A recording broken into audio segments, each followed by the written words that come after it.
I rate it 5-star. Yeah, it's wonderful. Thank you. Championship title match awaits.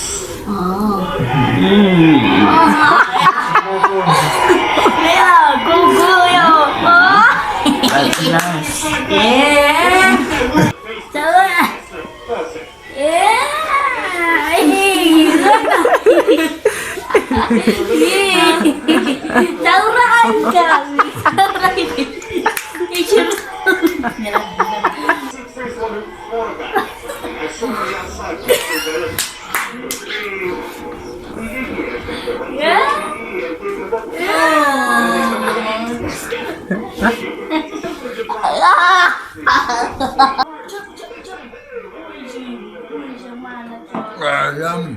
Yummy. Yes, I'm sure you guys just saw my family's reactions to the shawarma, and it's so amazing to be able to eat with family and just spend time with my family. And I really enjoyed making these shawarmas from scratch, and I hope that you guys will be inspired to spend time with your family and share a meal, right? So we're gonna jump right into the tutorial. I mean, okay, before we jump right into the tutorial, just look at my brother. Like, he's literally licking his fingers. That is everything. So you're gonna start by putting 3 cups of flour. After you put 3 cups of flour, you're gonna put 2 teaspoons of baking powder, 3 teaspoons of sugar, preferably white sugar, and then you mix it together.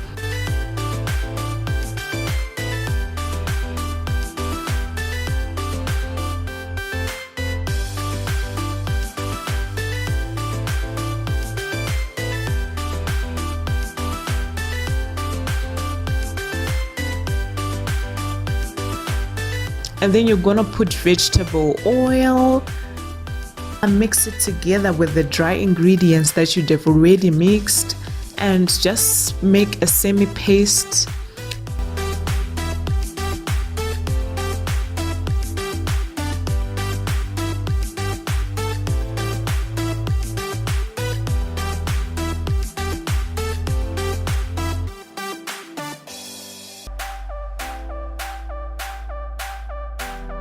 And then you're gonna add 1 cup of warm water.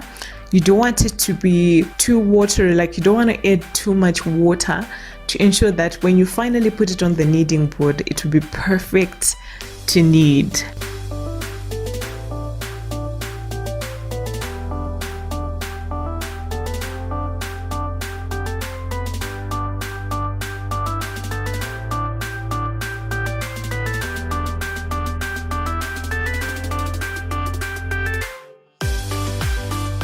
Now I'm putting it on the tray so that I'm able to actually transform it into what we really want, which is the shawarma bread, which the Indians like to call pita bread. So mix it, but ensure that your surface has got flour on it so that it doesn't stick also on the tray or on the surface that you're using.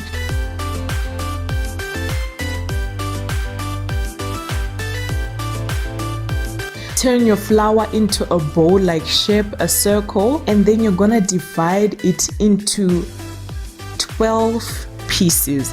So basically you cut into the first half, the second half, and then the third half, and that basically makes it 12 pastes. So afterwards you also roll them into small ballish items as well.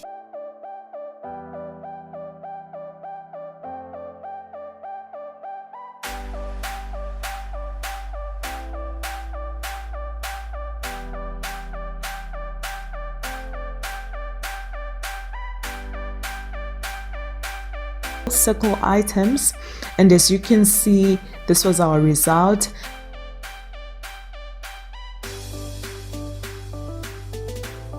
And we're gonna put in that basin. We're putting in that basin. Look at that. And then afterwards we're gonna cover with a cloth and let rest for 30 minutes.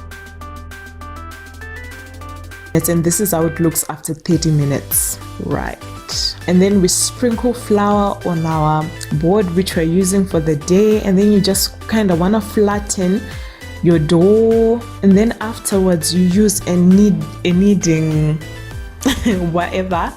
In this particular case, I actually haven't bought a kneading item, but what I actually used is that there was a pipe that was left when we made current renovations, so that's the one I'm actually using. So the lesson in this is that start with whatever you have. God will give you the inspiration that you need to keep going. So that's all you have to do. Knead.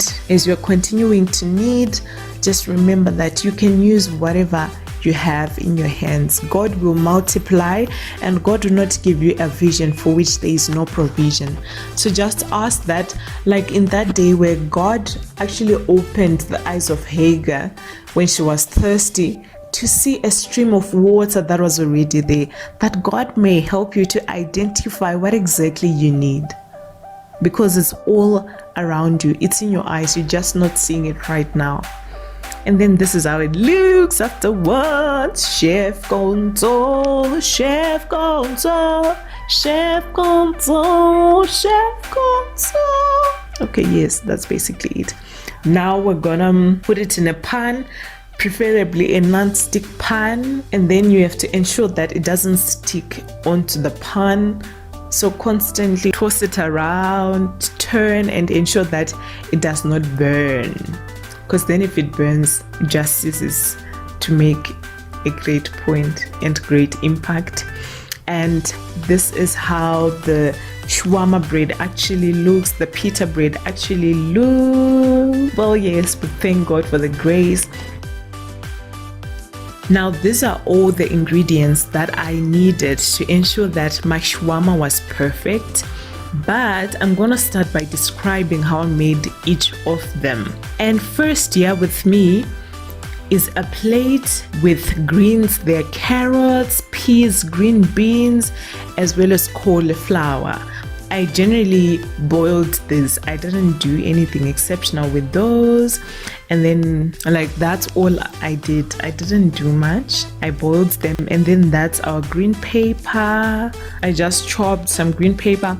And then I love onions so much, so this chopped shallots just to add color, and because I love onion, well, everyone has got to love onion. And those are chopped tomatoes as well as fresh chips that I pre-prepared. And these are cucumbers that we're gonna add.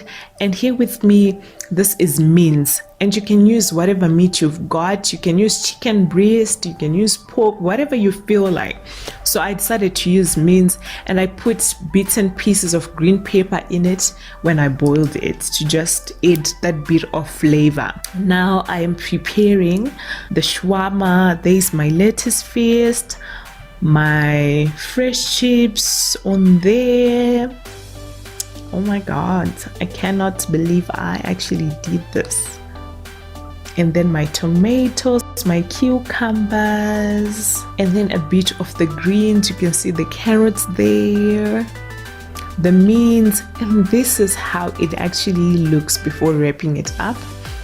So I could not let you guys go without another reaction from first Tafadzwa and then from Tino. I'm sure you saw my nieces actually kneading with me, like with Chef Tino and Chef Tata in the building. Like that's everything to get to do such beautiful stuff with my family. It makes me really value every moment, and I choose to intentionally spend time with my family. And I hope that you can actually get to do the same too. I hope you're inspired to do something with your family. I love you so much.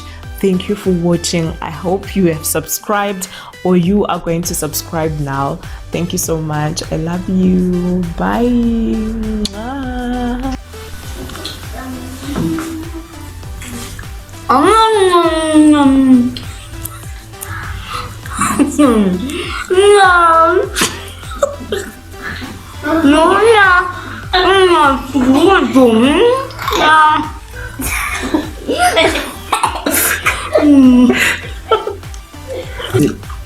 Come on.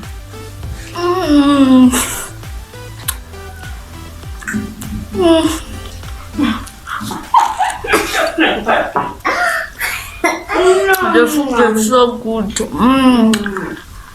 Shawarma.